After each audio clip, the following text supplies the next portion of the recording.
ऐतिहासिक क्षणमा सबैलाई यहाँ मञ्चमा आसीन विशिष्ट महानुभावहरू र सम्पूर्ण मेरा दिदीबहिनीहरूलाई स्वागत जनाउँदै तपाईले आज जुन यो उपस्थिति दिनुभयो हाम्रो अध्यक्षलाई तपाईले माया गरेर तपाईले हाम्रो बाबु ठीक छ भनेर तपाईले प्रमाण दिएर आउनुभएकोमा तपाईलाई धेरै धेरै स्वागत जनाउँदै विशेष त म तपाईलाई यो कुरा भन्न लागिरहेको छु। गोर्खा जनमुक्ति मोर्चाका अध्यक्ष श्रीमान विनय तामाङज्यूलाई सम्बर्धना जनाउनु गोर्खा जनमुक्ति नारी मोर्चा पहाडको राजनीतिक इतिहासमा पहिलो होला। अब यो संकल्प सम्मान कार्यक्रमको औचित्य के हो त तपाईहरुलाई भन्न लागिरहेकी छु। कालेबुङको सांगठनिक कार्यक्रमको समयमा पार्टी अध्यक्ष हाम्रा श्रीमान विनय तामाङज्यूले एउटा ठुलो निर्णय लिनुभएको थियो, एउटा संकल्प घोषणा गर्नुभएको थियो। उहाँको घोषणा थियो म आगामी 2021 को चुनाव मात्र होइन तर आगामी दिनमा पहाडमा अनि भारतमा हुने कुनै पनि चुनाव लड्ने छुइनँ। अब प्रश्न उठ्छ उहाँले चुनावी राजनीतिदेखि किन टाढा बस्नु पर्यो? उहाँको तर्क सुन्नुहोस्। उहाँको तर्क यस्ता छ, यदि म चौकीको पछि लागिरहे भने गोर्खा जातिको मुद्दालाई कसले लिएर अघि बढ्ने? के जातिको मुद्दा केवल चुनावी मुद्दा मात्र हो र? यसकारणले अध्यक्षको तर्क अनुसार गोर्खा जनमुक्ति मोर्चाले उठाएको गोर्खा जनमुक्ति मोर्चाको मुद्दा नम्बर 1 भारत भुटान सन्धि 1939 अनि नेपाल सन्धि 1950 को पुनः मूल्याङ्कन अथवा रिभ्यू हुनुपर्छ। नम्बर 2 प्रस्तावित गोर्खाल्यान्ड क्षेत्रलाई उत्तर पूर्वी काउन्सिलमा गाभिनुपर्छ। यी दुई मुद्दालाई अब बौद्धिक आन्दोलन मार्फत अघि बढाउन विनय तामाङज्यूले नेतृत्व दिनुहुनेछ। उहाँले खरसाङको साङ्गठनिक सभामा भन्नुभएको थियो, म घरको बाबु भएर बाहिरको कामतर्फ लाग्छु अनि अनित थापाले घरको आमा भएर घर सम्हाल्नेछन् भनेका थिए। आज गोर्खा जनमुक्ति मोर्चाले असल बाबु र आमा पाएका छन्। हामी गर्व गर्छौं हाम्रो असल बाबु र आमा प्रति। सभापति महोदय आदरणीय करुणा दिदीलाई पनि आफ्नो आसन ग्रहण गरिदिनु हुन विनम्र अनुरोध टक्राउँदै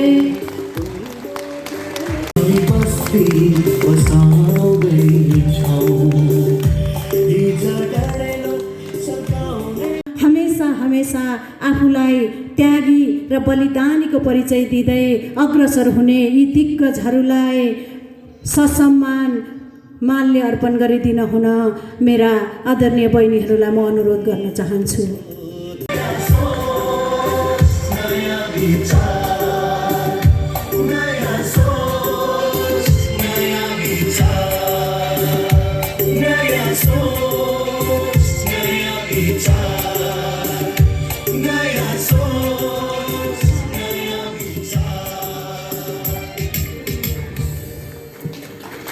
माल्य अर्पणको क्रममै हाम्रा दार्जिलिङ टाउन कमिटी नारी मोर्चाका अध्यक्ष आदरणीय शान्ति छेत्रीज्यूलाई पनि मञ्च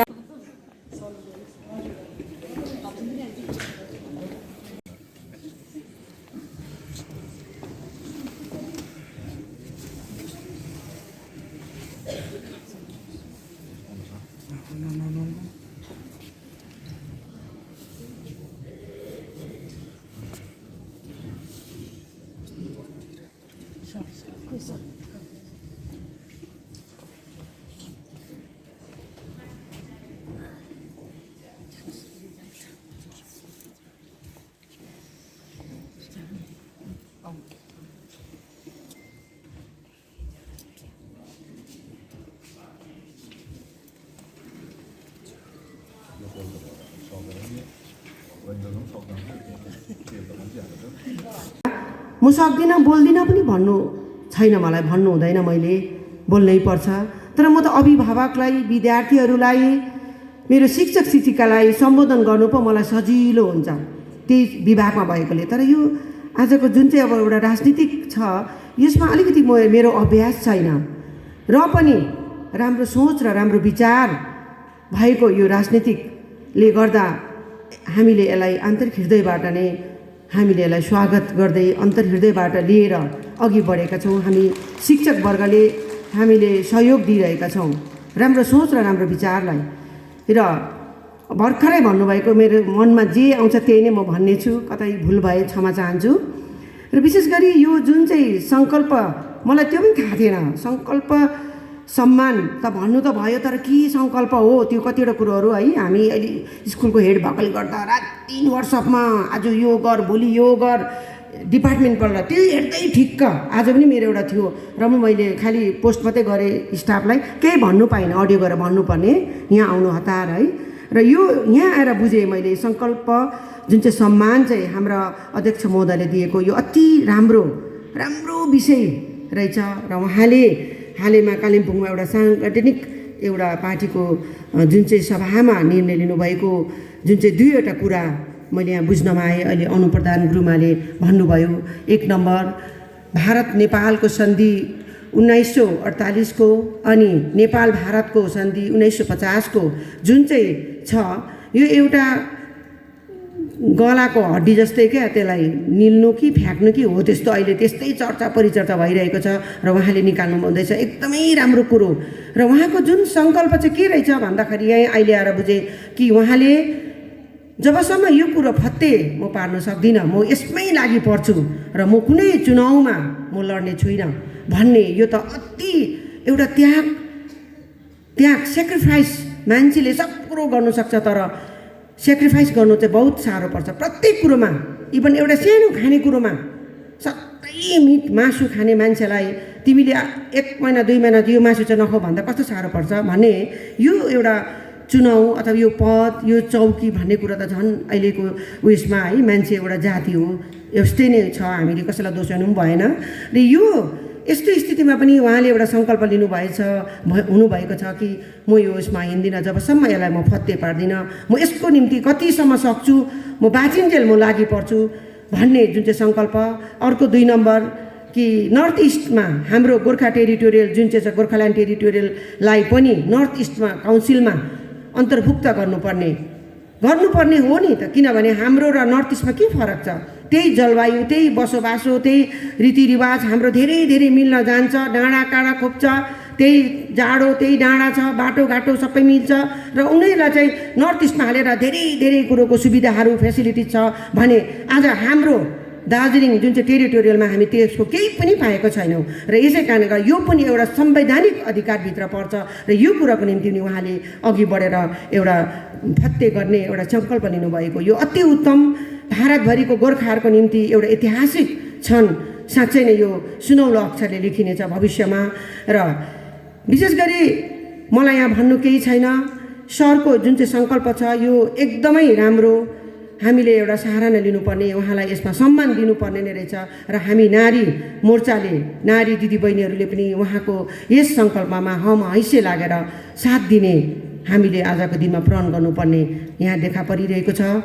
र म एउटा शिक्षिकाको हैसियत अनि सँगसँगै एउटा आमाको एउटा नारी घरको आमा भएको कारणले गर्दा मलाई यहाँनिर के भन्नु मन लाग्यो भन्दाखेरि शिक्षामा सबभन्दा पहिला म जहाँ पनि जान्छु म त्यही कुरो भन्छु, शिक्षा जबसम्म हाम्रो समाजमा शिक्षाले अघि आउँदैनौँ, शिक्षित हुँदैनौँ, तबसम्म हाम्रो समाज केही हुन सक्दैन।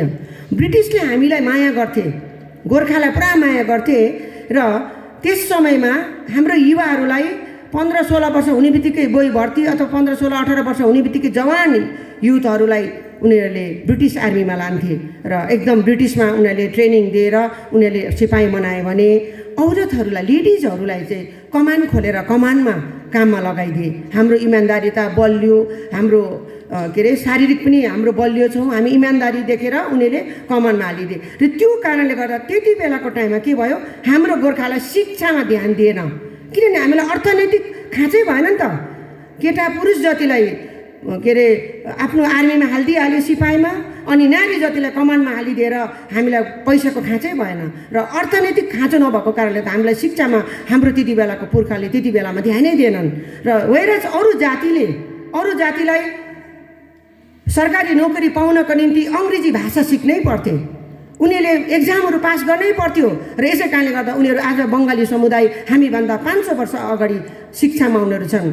उमेश चन्द्र ब्यानर्जीले त्यति बेलाको टाइममा आइसिसी पास गरेका थिए, सुभाष चन्द्र बोसहरूले पास गरे, सुरेन्द्रनाथ ब्यानर्जीहरूले पास गरेका थिए त्यति बेला। तर हाम्रो गोर्खामा त पछिबाट 19औं शताब्दीमा औँला गनेर छन् हाम्रो आइसिसी पास गर्नेहरू।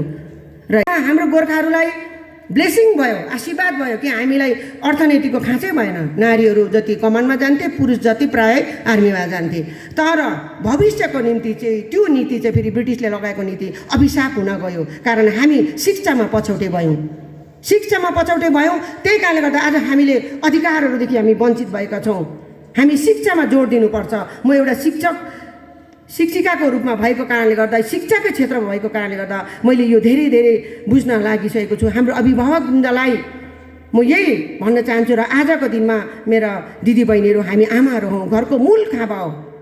चाहे सामाजिक क्षेत्रमा होस्, धार्मिक क्षेत्रमा होस्, राजनीतिक क्षेत्रमा होस्, पारिवारिक क्षेत्रमा होस्, नारी सबभन्दा ठुलो घरको मूल खाँबा हो। पार्टीको पनि मूल खाँबा हो र प्रत्येक क्षेत्रमा निस्किनुपर्छ।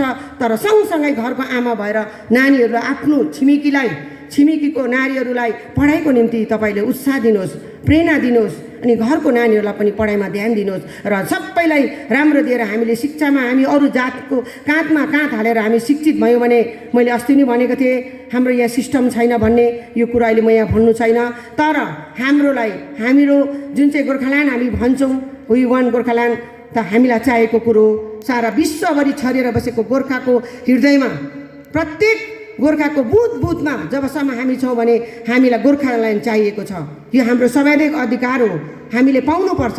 तर त्यसको निम्ति लडाइँ झगडा स्ट्राइक मात्रै होइन, हामी त्यसको निम्ति धैर्य र संयम राखेर अघि बढ्नुपर्छ। शिक्षाको क्षेत्रमा हाम्रै आफ्नै आइपिएस आइएएस डब्लुबिसिएसहरू लछप्रे निकाल्नु सक्नुपर्छ।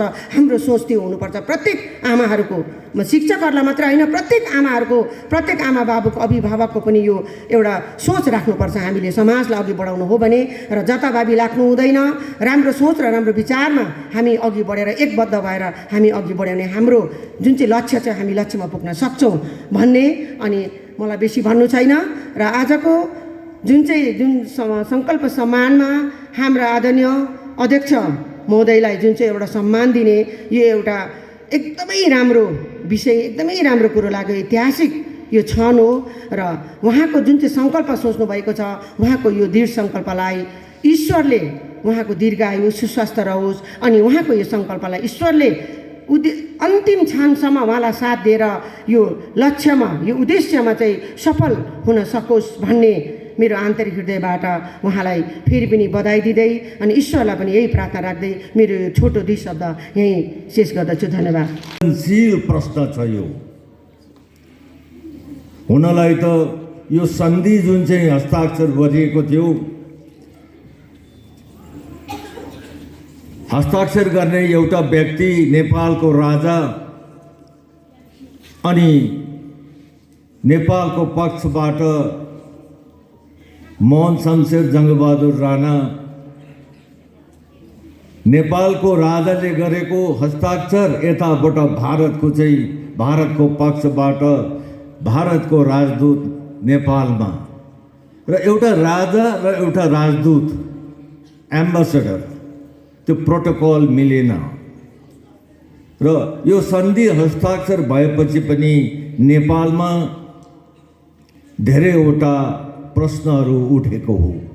नेपालभित्रै पनि त्यहाँका मानिसहरू खुसी थिएनन्, कारण उहाँहरूले भन्दै थिए नेपालबाट त हाम्रो राजाले गर्यो, तर भारतको राजदूतले गरेकोले गर्दा यो राजालाई उसको राणा शासन बचाउनुको लागि मात्र हो, नेपालको जनताको लागि, नेपालको नागरिकको लागि हो भने यो हितमा छैन भन्ने त्यहाँ पनि प्रश्न उठेको छ। अब हाम्रो अध्यक्ष महोदयले जुन मुद्दा उठान गर्नुभयो र आज हाम्रो चेलीहरूले उहाँलाई सङ्कल्प सम्मान दिने अठोट गर्नुभयो, यही मुद्दाहरूलाई लिएर गरिएको। यो मुद्दा अति नै गहन छ, संवेदनशील छ। हुनलाई त गोर्खा जनमुक्ति नारी मोर्चा भनिन्छ। तर मलाई किन हो किन आज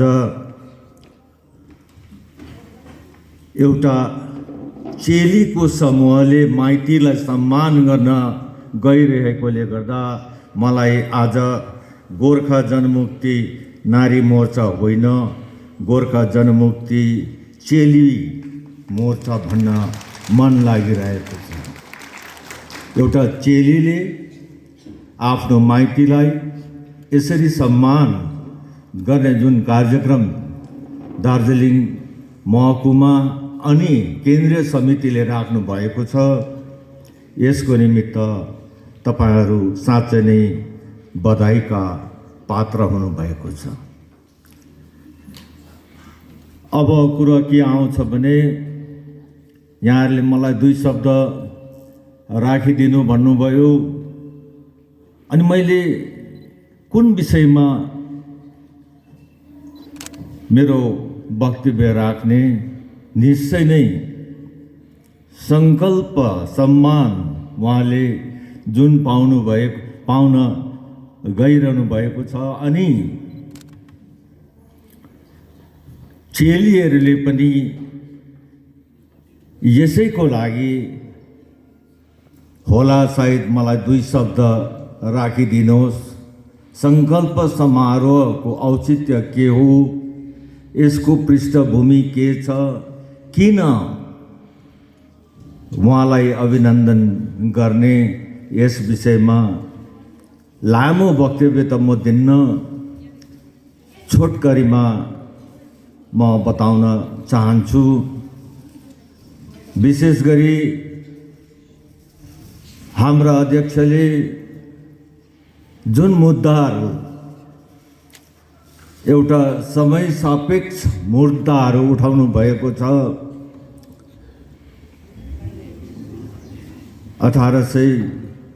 1949 सालको यो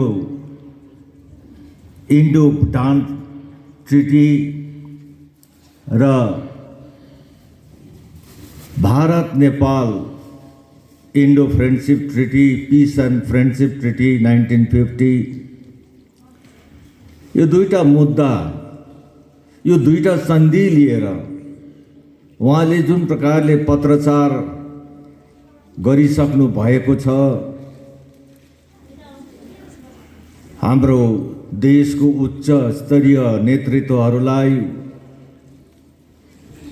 अब यो पत्रचारले गर्दा साँच्चै नै एउटा उथुलपुथुल मचिएको छ। मलाई त म यहाँ छोटकरीमा खालि 1950 सालको सन्धितिर जान्छु। हेर्नुहोस्, 1950 सालको सन्धि जति बेला हस्ताक्षरण गरिएको थियो, त्यस बेला नेपालका महाराजा मोहन शमशेर जङ्गबहादुर राणा अनि भारतका राजदूत नेपालमा श्री चन्द्रेश्वर प्रसाद नारायण सिंह, उहाँहरूको माझमा उहाँहरूले गर्नुभएको हस्ताक्षर 31 जुलाईको दिन भएको थियो। यो कुरा लिएर अध्यक्ष महोदयले गहन अध्ययन गरेर यो मुद्दा उठाउनु भएको छ। 1950 सालदेखि आज 2021 भइसक्यो, लगभग 71 वर्ष छोइसक्यो। अहिलेसम्म यो सन्धिको पुनरावलोकन भएको छैन, रिभ्यू भएको छैन। यो रिभ्यू नभएकोले गर्दा हामी भारतमा बस्ने गोर्खाहरूलाई धेरै धेरै लाञ्छनाहरू लागिरहेको छ।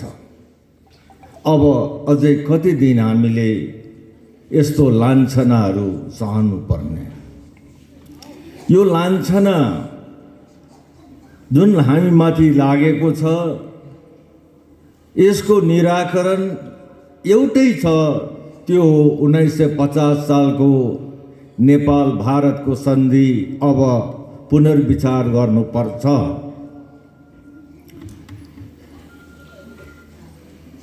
विशेष कुरा के हो भने जुन चाहिँ 1950 सालको सन्धि छ त्यसमा धारा 1 देखि लिएर धारा 10 सम्म जुन कुराहरू त्यहाँ उल्लेखित भएको छ त्यसमा विशेष गरी धारा नम्बर 2, आज म वृत्तान्तमा जाँदिनँ,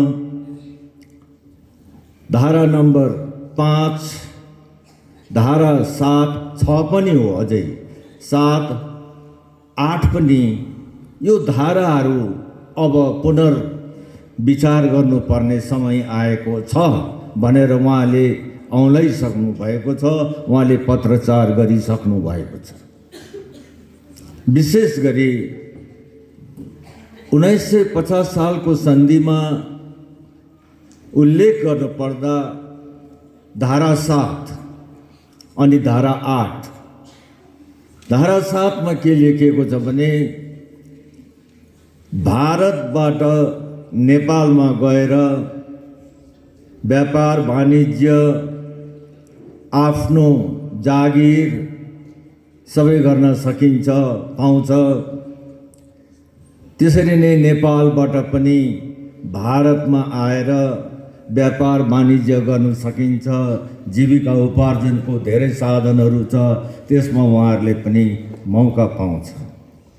खालि नेपालबाट आउनेहरूलाई भारतमा राजनीति गर्न पाउँदैन अनि भारतको सर्वोच्च पद जस्तै Indian administrative service, Indian police सर्भिसमा नोकरी पाउँदैनन् नेपालकोहरूले। भारतको भनाइ के छ भने नेपालमा पनि भारतीयहरूले त्यस्तै सुयोग पाउनुपर्छ, तर नेपालकोहरूले भारतमा पाइरहेको सुविधा एउटा रेसिप्रोकलको आधारमा पनि हो भने भारतीयहरूले पनि नेपालमा पाउनुपर्ने त्यही सुविधा हो, तर पाएको छैन। भारत र नेपालको खुल्ला सिमाना छ, झन्डै झन्डै 1880 किलोमिटरको खुल्ला सिमाना छ अनि त्यो खुल्ला सिमानाबाट नेपालबाट पनि भारत पस्छन्, भारतबाट पनि नेपाल जान्छन्। हामीलाई छोएको कुरा चाहिँ के हो भने त्यस्तै खुल्ला सिमानाबाट आएको हो तिमीहरू र यहाँ आएर तिमीहरू इमिग्रेन्ट्स हो, तिमीहरूको यहाँ कुनै अधिकार छैन, राजनैतिक अधिकार छैन भन्न कता कता धेरैवटा पक्षबाट त्यो कुरा उठ्दैछ। अन्य देशबाट नेपाल माध्यम भएर हात हतियारहरू भारतमा पनि पस्दैछ।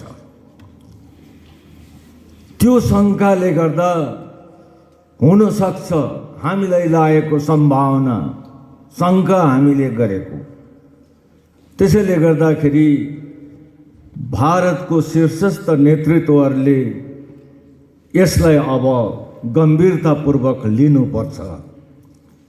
र विशेष गरी मैले अघि भनिहालेँ, हाम्रै दार्जिलिङका शिक्षाविद डाक्टर महेन्द्र पी लामा पनि त्यस एमिनेन्ट पर्सन ग्रुपको एकजना सदस्य हुनुहुन्छ। उहाँले पनि समय समयमा इङ्गित गर्दै आउनुभएको छ, तर उहाँको रिपोर्ट जबसम्म सरकारी तौरमा एक्सेप्ट हुँदैन, बाहिर निस्कन सक्दैन, अहिलेसम्म त्यो रिपोर्ट हामीले प्राप्त गर्न सकेका छैनौँ। र अब अध्यक्ष महोदयले जुन चिठी पठाउनु भएको छ त्यसले नेपालमा पनि अनि भारतमा पनि एउटा उथुलपुथुल निश्चय नै ल्याएको छ र हामी विश्वस्त छौँ अध्यक्ष महोदयको यो कदमले निश्चय नै गोर्खाहरूको भारतभरि छरिएर बसेको गोर्खाहरूको कल्याण निश्चय हुने चाहिँ एक दिन भन्दै म मेरो वक्तव्य यहीँ शेष गर्छु। अझै थियो धेरैवटा कुरा भन्ने, तर चेलीले पछाडिबाट तत्त्वहरूलाई जवाब दिनको लागि पनि 1950 सालको सन्धि रिभ्यू गर्न आवश्यक परेको छ। त्यसैले गर्दाखेरि यो समय सापेक्ष जुन मुद्दा अध्यक्षले उठाउनु भएको छ, यसलाई हामी सबै सहृदय स्वीकार गर्छौँ र पहाडमा आजसम्म पनि यो मुद्दा विगतमा उठाए तापनि टुङ्गोमा कसैले नपुर्याएकोले गर्दा अब यो मुद्दालाई टुङ्गोमा पुर्याउने जिम्मेवारी लिनुभएको छ गोर्खा जनमुक्ति मोर्चाका अध्यक्ष श्रीमान विनय तामाङज्यूले। विशेष गरिकन म एक दुई कुरा भन्न चाहन्छु। म भर्खरै मात्रमा यो पार्टीमा जोइन गरेको हुँ। अस्ति 9 तारिक मात्रै हो, 1 महिना पनि पुगेको छैन। त्यसैले गर्दा म यो अहिले यसमा पस्दाखेरि कता डाडु छ, कता पन्यु छ, कता किचन छ, मलाई त्यति साह्रो अहिले आइडिया आएको छैन हो। अब त्यो पहिला मैले याद गर्नु पर्यो, त्यस कारण म अलिक बोल्न सक्छु होला है यो विषयमा। त्यसले गर्दाखेरि म तपाईँहरूसित यस उसमा एउटा फर्मल प्रोग्राम हुँदाहुँदै पनि म एउटा दिदी बहिनी जस्तो भएर बात मारेर नै म 2 शब्द भन्न चाहन्छु हजुरहरूलाई। सर्वप्रथम हामी राजनीतिमा किन आएका हौँ? जतिमा आउनुभएको छ राजनीतिमा हुनुहुन्छ अहिले। गजमुमु विनय खेमा भन्छ, अस्ति सरले भन्नुभएको विनय खेमा भन्छ, मलाई भन्नु हुँदै थियो हो। र यो विनय खेमामा किन आउनु भएको है? राजनीतिमा हामी किन आउँछौँ? आफ्नो आफ्नो विचार छ नि है, कोही के कारण आउँछ, कोही के कारण आउँछ, आफ्नो आफ्नो विचार लिइकन राजनीतिमा पस्छौँ नि हामी। हतपत राजनीतिमा पस्दैन पनि। धेरैजना मान्छेहरू राजनीति पस्दैन किन भन्दाखेरि यो डटी गेम हो, पोलिटिक्स इज अ डटी गेम भनेर भन्छ। त्यसले गर्दाखेरि तर डटी गेम होइन नि, पोलिटिक्स त यति साह्रो प्योर चिज हो जसले चलाउने मान्छे चाहिँ डटी हुनु हुँदैन। आजसम्म चाहिँ चलाउने मान्छे डटी भएको कारणले गर्दाखेरि चाहिँ यो राजनीति चाहिँ यस्तो भएर गएको हो नि त। त्यसैले गर्दा यो जुन चाहिँ पार्टी छ यसले नयाँ सोच र नयाँ विचार लिइकन उभिएको कारणले गर्दा मैले पनि यो पार्टीलाई एउटा सानो टेवा दिन सक्छु कि भन्न खातिर यो पार्टीमा जोइन गरेकी हुँ। त्यसैले गर्दाखेरि अब तपाईँ हामी दिदी बहिनी भइगयौँ, एउटै आँगनमा बस्ने, एउटै कमरामा बस्ने, आँटी नाटी भए पनि त्यो कमरामा बसौँ होइन। झगडा पनि हुन्छ, दिदीबहिनी जहाँ बेसी हुन्छ झगडा हुन्छ, आफ्नै घरको दिदी पनि झगडा हुन्छ, बढाल्नुमा झगडा हुन्छ, पकाउनुमा झगडा हुन्छ, भाँडा मोल्नुमा झगडा हुन्छ होइन, हुन्छ नि। तर त्यसलाई सम्हाल्ने एउटा आमा हुन्छ नि त होइन। आमाले चाहिँ ठिकसँगले सम्हालिदियो भनेदेखि चाहिँ त्यो घरको छोरीहरू ठिकसँगले ठिक बाटोमा लागेर जान्छ नि त। त्यसै कारणले गर्दा म यसमा आएँ अनि आफ्नो जाति, आफ्नो भूमि र आउने सन्ततिको भविष्य सुरक्षित राख्नको खातिर म यो पार्टीको राम्रो विचार देखेर चाहिँ यसमा म एन्ट्री गरेको हुँ। अनि नयाँ सोच, नयाँ विचार उभिएर पार्टीमा नैतिकता र सिद्धान्तलाई प्राथमिकता दिएको यो पार्टीमा मैले देखिरहनु भएको छ। जुन पार्टीमा आदर्श र नैतिकता अनि डिसिप्लिन भन्ने हुँदैन त्यो पार्टी भत्केर जान्छ, कहिले पनि राम्रो हुँदैन। भने नि रात दिनको लडाइँ झगडा सम्हाल्दा र अनेक किसिम गर्दा नै त्यो बितेर जान्छ, समय नष्ट भएर जान्छ। अनि देख्दैछौँ हामी समय छिटो छिटो छिटो छिटो बितेर जाँदैछ। मान्छे छिटो भएको हो कि समय छिटो भएको भन्नै सकेको छैन। अब यस्तो लाग्छ हामीलाई समय एकदम छिटो बितेर जाँदैछ, केही गरेको छुइनँ। आज म यो रिटायर भइसकेको, म एउटा शिक्षिका हुँ होइन, रिटायर भइसकेको हुँ। रिटायर भइसकेर मैले केही गरेको छुइनँ। अब डाँडाको घाम भइसक्यो र पनि मैले केही गरेको छुइनँ। यो समय के छिटो बितेर गएको भन्ने जस्तो लागिबस्छ र हतार लागिरहेछ। मलाई धेरै काम गर्नु छ जस्तो लागिरहेछ। र पार्टीमा एउटा कुरा के हुन्छ भन्दाखेरि अर्काको कमजोरी देखाउने बेसी हुँदैन। पहिला आफ्नो कमजोरी पनि हेर्नु पऱ्यो नि। आफ्नो कमजोरी पहिला आफूले सच्याउनु पऱ्यो। आफ्नो भित्र कुन कमजोरी छ, के छ, त्यसलाई पहिला सच्याउनु पऱ्यो। त्यसलाई बाहिर उजागर गरेर सच्याउनु होइन, भित्र नै सच्याउनु पऱ्यो नि। सच्याइवरिकन चाहिँ त्यो गर्नु सक्यो भनेदेखि चाहिँ पार्टी एकदमै माथि उठेर जान्छ। यो मेरो अनुभवले भनेको कुरा हो, मेरो अनुभव हो यो। अनि भौतिक विकास मात्र होइन, मान्छेले मानसिक विकास पनि ल्याउनुपर्छ नि।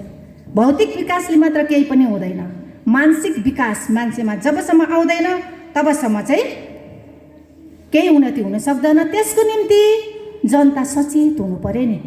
जनता सचेत छैन भनेदेखि चाहिँ कहिले पनि जति नै गरोस् न लिडरले, त्यो पार्टीको कार्यकर्ताले जति नै गरोस् न, त्यो कहिले पनि उन्नति विकास गर्नु सक्दैन। हम्मे पर्छ, साह्रो पर्छ। र नारीको निम्ति भन्नु सक्दा हिजोआज त के भइरहेको छ हेर्नुहोस् है, वुमेन आर कमिङ। नानीहरू आउँदैछ है। संसारको आधा जस्तो भागमा नै नारीहरू प्रेसिडेन्ट र प्राइम मिनिस्टर बनेको छ, थाहा छ नि तपाईँहरूलाई होइन।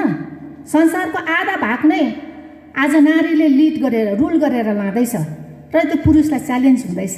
दाजुभाइहरूलाई अलिक साह्रै पर्छ होला है अब। दिदी बहिनी अगाडि बढ्दैछ र हाम्रो यो गोर्खे नारी पनि कम छैन। गोर्खे नारीको इतिहास त नेपालको नालापालीदेखि नै, त्योभन्दा अगाडिदेखि नै सुरु भएको हो। हामी कस्तो छौँ, वीर छौँ, तर अलिकति मूर्ख छौँ नि है। अब चाहिँ अबको समयमा चाहिँ शिक्षित पनि छौँ। अनि नारी शिक्षित हुनुपर्छ। नेपोलियनले भन्नुभएको छ नि, कोक्रो हल्लाउने हातले विश्व चलाउन सक्छ। नेपोलियनले नारीलाई चिनेका थिए नि, आदर पनि गरेका थिए। नारीलाई आदर पनि चाहिन्छ नि त होइन, आदर पनि गरेका थिए, चिनेका पनि थिए। नारीको शक्ति कस्तो छ, आज नारी सशक्तिकरण भनेर कस्तो हुङ्कार मचिरहेछ संसारमा भनेपछि हामी गोर्खे नारी पनि कम छैनौँ उनीहरूभन्दा। हामी पनि अगाडि बढ्नुपर्छ। र यसको निम्ति चाहिँ हामीलाई त्यही हो, नारीहरूलाई अघि यहाँ गुरुआमाले भन्नुहुँदै थियो, डिसिप्लिन। टिचरहरूलाई त नम्बर 1 डिसिप्लिनै चाहिन्छ होइन। र डिसिप्लिन, आदर्श अनि सिद्धान्त, यसमा बस्यो भनेदेखि हामीले हाम्रा दाजुभाइलाई काँधमा काँध मिलाएर अगाडि बढ्न लानु सक्छौँ। अनि म हाम्रा अध्यक्षज्यूले जुन चाहिँ सङ्कल्प गर्नुभएको छ, त्यो सङ्कल्पमा उहाँको विचारलाई, नयाँ सोच र नयाँ विचारले गर्दा नै यो सोच पनि उत्पत्ति भएको होला। अस्ति उहाँले कालिम्पोङमा भन्नुहुँदै थियो, कसैले अबदेखि भाषणमा चाहिँ कसैलाई गाली नगर्नु। गाली गर्ने हुँदाखेरि मैले धेरै म पछाडि परेँ भनेर भन्नुहुँदै थियो। गाली चाहिँ नगर्नु, मैले गाली गर्दाखेरि मेरै क्षति भयो भनेर भन्नुहुँदै थियो। ठिक कुरा लाग्यो मलाई। अर्कालाई गाली गरेर केही हुँदैन होइन, त्यो गाली फर्केर आफैमा आउँछ नि त। त्यसले गर्दाखेरि हामी अर्कालाई पनि शुभै होस् भनौँ न होइन, मुखमा शुभै होस्, ठिक छ। गर्नुपर्ने कुरा त आफ्नो कार्यक्रम हो नि, हामीले आफ्नो कार्यक्रम ठिकसँगले गर्नु भनेदेखि हामी अगाडि बढेर जान सक्छौँ। अनि उहाँलाई म धेरै धेरै बधाई दिन चाहन्छु अनि शुभकामना पनि दिन चाहन्छु। जुन सोच राखेर उहाँले यो 1949 भुटानको अनि 1950 को सन्धिलाई लिएर जुन काम गर्नुहुँदैछ, यो भूमिको निम्ति गर्नुहुँदैछ, त्यो काम सराहनीय काम छ। सायद आजसम्म यो विषयमा कसैले सोचेको पनि थिएन होला, कसैको सोचमा आएको पनि थिएन होला, तर उहाँले यो सोच विचार गर्नुभयो। गुरुआमाले अघि भन्नुभएको जस्तै एउटा इलेक्सनसम्म पनि लड्दिनँ भनेर उहाँले कालिम्पोङमै भन्नुभएको थियो। अनि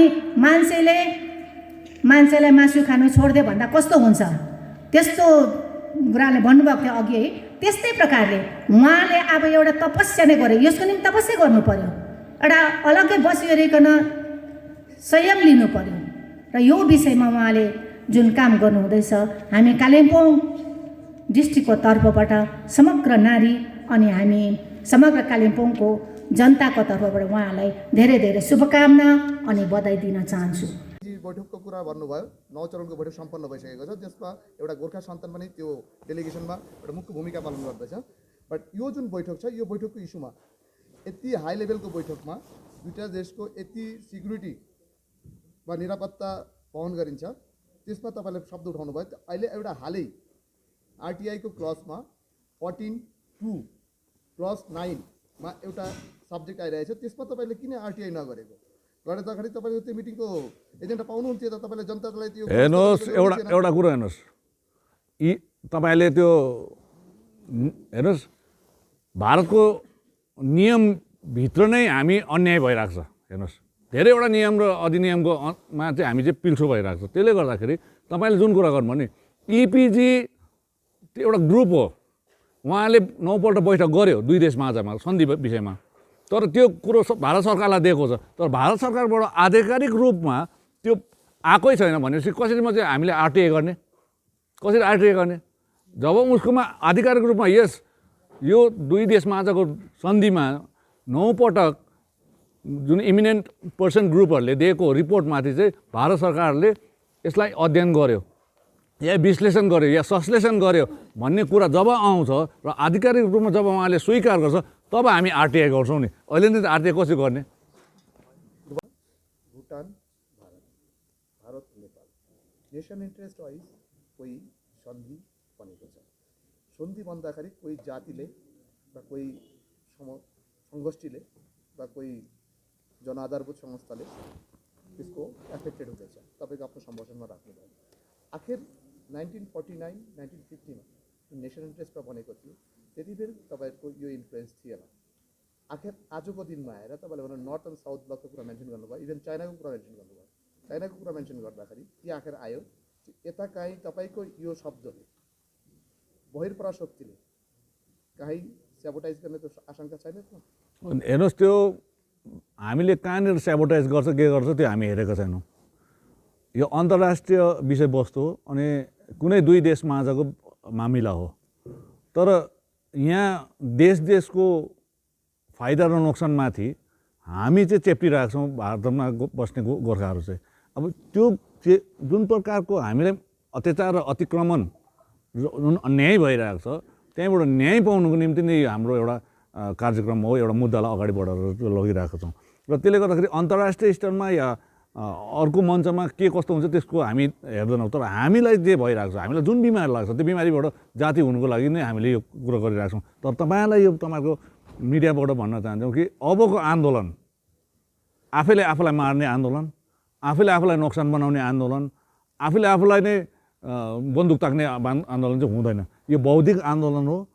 कागजपत्र यस विषयहरू लिएर प्रशस्त मात्रामा हामीमा प्राप्त भइसकेको छ अनि बौद्धिक जमात पनि आइसकेको छ र यो लडाइँ हामी दिल्लीमा गर्ने लडाइँ हो। अनि यो लडाइँ यहाँ कुनै प्रकारको पनि हामी हिंसा पनि गर्दैनौँ या यहाँनिर कुनै बन्द पनि हुँदैन, कसैलाई मार्नु पनि छैन, यहाँ 144 धारा पनि हुँदैन, यहाँ टियर ग्यासको कुरा पनि आएन, केही पनि हुँदैन, सामान्य जीवन यहाँ हुन्छ। हामीले लडाइँ लडिसक्यौँ, बताइसक्यौँ, तर अब चाहिँ बौद्धिक लडाइँ हो, कागजपत्रको लडाइँ हो र कागजपत्रसँग नै हामी यो जुन हाम्रो जुन मुद्दा छ, जुन लडाइँ छ त्यो हामी हासिल गर्न एउटा लक्ष्यमा पुग्न चाहन्छौँ। इच्छा पनि र जनताको हितको लागि पनि भोलिको दिनमा यही इस्युजहरूले गएर तपाईँलाई एन्टी नेसनलको संज्ञा तपाईँले सक्षम छ तब कतिको अब तपाईँको कतिको गट्स होइन? हेर्नुहोस् भाइ, एउटा कुरा गट्सको कुरा नगर्नुहोस्। हेर्नुहोस्, बिना आँट चाहिँ म चाहिँ हेर्नुहोस् तपाईँले गट्सको कुरा गर्नुहोस् न त म नभन्ने फेरि हो। म चाहिँ कुखुराको मुटु लिएर जन्मेको मान्छे चाहिँ होइन, यो चाहिँ तपाईँले याद राख्नुहोस्। म पनि बाघकै मुटु लिएर आएको। त्यसले गर्दाखेरि जो चिज अरूले उठाइदिएन मैले उठाइदिँदैछु, हाम्रो पार्टीले उठाइरहेको छौँ। त्यसले गर्दाखेरि इन्टरनेसनल इस्यु हामी त नेसनल सेक्युरिटीको लागि हाम्रो राष्ट्रिय हितको लागि कुरा उठाएको। हामी त म त गएर थिम्पूमा बोल्ने होइन, म त काठमाडौँमा गएर बोल्ने होइन, म त जिनेभामा गएर बोल्ने मान्छे होइन। म बोल्छु भने दिल्लीमा गएर बोल्छु भाइ। त्यसले गर्दाखेरि यो राष्ट्रिय हितको कुरा छ अनि जातीय हितको कुरा छ अनि यो भूभागको हितको कुरा भएकोले गर्दाखेरि यसलाई अन्तर्राष्ट्रिय इस्यु नबनाउँ। सन्धि अन्तर्राष्ट्रिय हो, त्यो दुई देश माझको हो, त्यो उहाँले जानुहोस्, त्यसमा हाम्रो सहभागिता हुँदैन हाम्रो। तर हामीलाई जहाँसम्म यहाँको भूभागले न्याय पाउनुपर्छ, हाम्रो जातिले न्याय पाउनुपर्छ, त्यसमा चाहिँ हामी दिल्लीको नर्थ ब्लक र साउथ ब्लकमा चाहिँ जान सक्छौँ। उठाउने एउटा तपाईँले शब्द पनि प्रयोग गर्नुभयो। होइन, मैले उठाउने भनिनँ। कुनै समय अन्तर्राष्ट्रिय मञ्चमा उठ्नु सक्छ भने मैले उठाउँछु चाहिँ भनिनँ। म राष्ट्रिय स्तरदेखि अन्तर्राष्ट्रिय स्तरमा जाँदिनँ, तर कुनै समय अन्तर्राष्ट्रिय मञ्चमा उठ्नु सक्छ भन्ने एउटा सङ्केत चाहिँ दिएको हो। तर त्यो मैले चाहिँ म नै उठाउँछु भनेको चाहिँ होइन। गम्भीर प्रश्न राख्न चाहन्छु। जुन प्रकारको आजको तपाईँको भाषणमा जुन चाहिँ यो गोर्खाल्यान्डको मानचित्र कोरिएको 1962मै कोरिएको 65मा है, र अब भने जनताले पनि गोर्खाल्यान्ड मागिराख्नु भएको छ, तर जति पनि ल्यान्ड्सहरू छ डुवर्सको है र कालिम्पोङको यो अब लिजमा धेरैवटा कुराहरू यो जमिनको असली मालिकसँग कुरा गर्नुपर्ने हो होइन।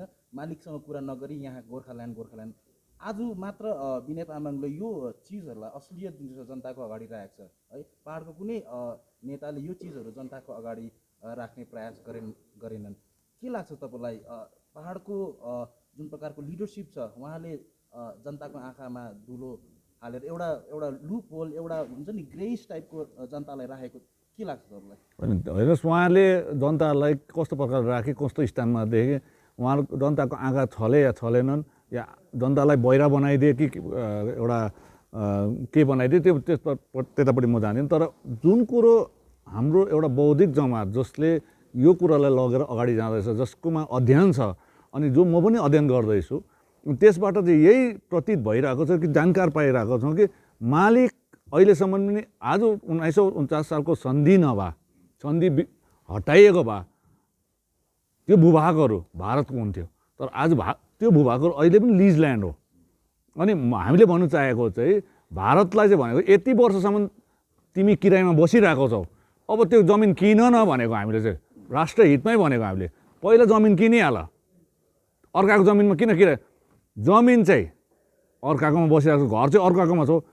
अब मान्छे चाहिँ आफ्नो राखिरहेको छ, बरु मान्छेसँगै जमिन पनि किनिहाल न भन्नु चाहिँ हाम्रो चाहिँ राष्ट्र हितमा कुरा गरेको। अनि किनिसकेपछि चाहिँ त्यस पश्चात हामीले जुन चाहिँ माग उठाइरहेको छौँ त्यो कुरो चाहिँ त्यहाँ गएर माग्छौँ नि। अब थिम्पूमा जानु त फेरि भएन हामीलाई। त्यसले गर्दाखेरि यी कुरोहरू चाहिँ जनताले पनि बुझ्नु आवश्यक छ। किनभने आज तपाईँहरूले हेर्नुहोस्, जुन मानचित्र तपाईँहरू हाम्रो आँखाको अगाडि छ, जो चाहिँ गोर्खाल्यान्डको मानचित्र हामीले बनाएको छौँ, त्यो त सिक्किम राज्यको सीमा र नेपाल राज्यको सीमादेखि लगेर भुटानको सीमा र आसामको सीमासम्म पर्दछ। त्यो तपाईँलाई याद छ।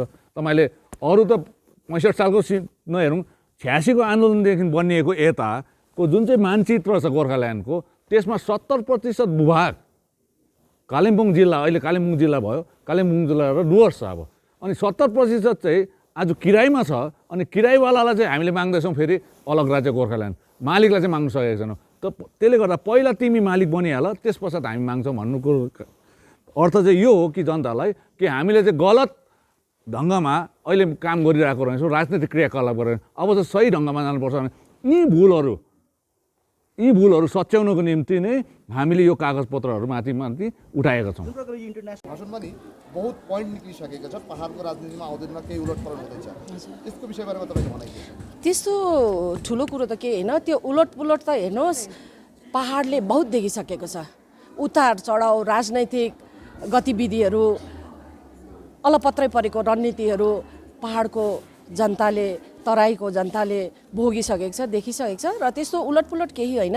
हाम्रो सम्माननीय अध्यक्ष विनय तामाङज्यूले जुन उहाँले पूर्व घोषणा गर्नुभएको छ कि अब उहाँ कुनै पनि इलेक्ट्रोल उयसमा नगएर चाहिँ इलेक्सनमा नगएर खालि मुद्दाको निम्ति उहाँ समर्पित हुने उहाँले जुन घोषणा गर्नुभएको छ, त्यो घोषणालाई आज हामीले सङ्कल्प सम्मान भनेर आज एउटा कार्यक्रम गऱ्यौँ। र सङ्कल्प गर्नु भन्नुको मतलब कमिटमेन्ट गर्नु। उहाँले जुन चाहिँ प्रमिस गर्नुभएको छ जातिको निम्ति, माटोको निम्ति, एउटा संवैधानिक सुरक्षाको निम्ति उहाँले जुन काम गर्नुको लागि सङ्कल्प गर्नुभएको छ, कमिटमेन्ट गर्नुभएको छ, र त्यसैलाई हामीले नारी मोर्चाले पनि समर्थन जनाएर आज उहाँलाई यो विशेष कार्यक्रम हामीले उहाँको निम्ति राखेको थियौँ। र पहाडमा अब जतिवटा पनि आन्दोलन भयो, अघि मैले पनि भने एउटा आवेशमा आउँछौँ, जति बेला पनि माटोको कुरा आउँछ, जातिको कुरा आउँछ नि, काँडा उम्रेर आउँछ, बुझ्नुभयो? किनभने यति बेसी हामीले भोगिसकेको छौँ यो माटोको आन्दोलनमा, जातिको आन्दोलनमा। पाउनु चाहिँ के पाएको छौँ? आज जनताले के पाएको छ?